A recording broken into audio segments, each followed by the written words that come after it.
Almanya gibi gerektir gider. Sol. Almanya'da sol. Sol.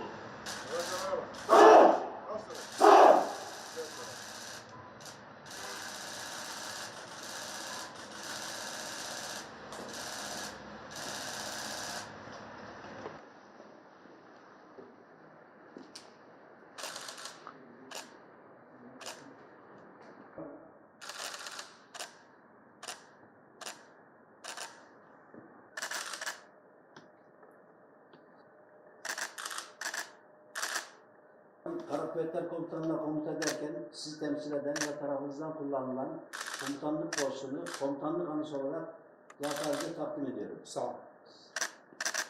Kara Kuvvetleri Komutanlığı'nda emir ve komutasını devrediyorum. Arz ederim. Kara Kuvvetleri Komutanlığı emir ve komutasını devraldım, arz ederim.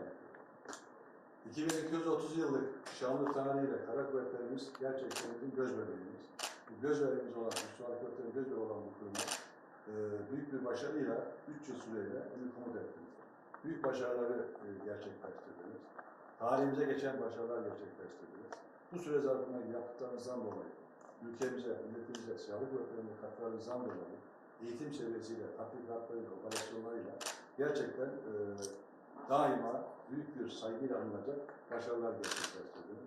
Bu yaptıklarınızdan dolayı şansım ve silahlı kuvvetler olarak, Milli Savunma Bakanlığı olarak sizleri en üstlendiği olarak kutluyorum.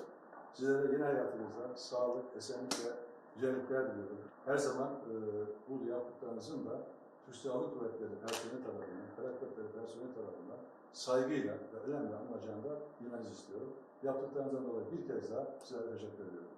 Sağ olun. Sizden bugüne kadar Kara Kuvvetleri'nin çeşitli kademelerinde en son 1. Ordu Komutanlığı olmak üzere gerçekten çok önemli faaliyetler yaptınız. Bundan dolayı da bu göreve atandınız. Dolayısıyla bu görevde de aynı şekilde başarılı olacağınızdan, ülkemize, milletimize, silahlı kuvvetlerimize ve kara kuvvetlerimize önemli katkılar sağlayacağını eminiz. Dolayısıyla ben sizleri şahsım ve Cumhurbaşkanı adına da kutluyorum. Yeni görevimize hayırlı başarılar olmasını diliyorum. Sağ olun komutanım.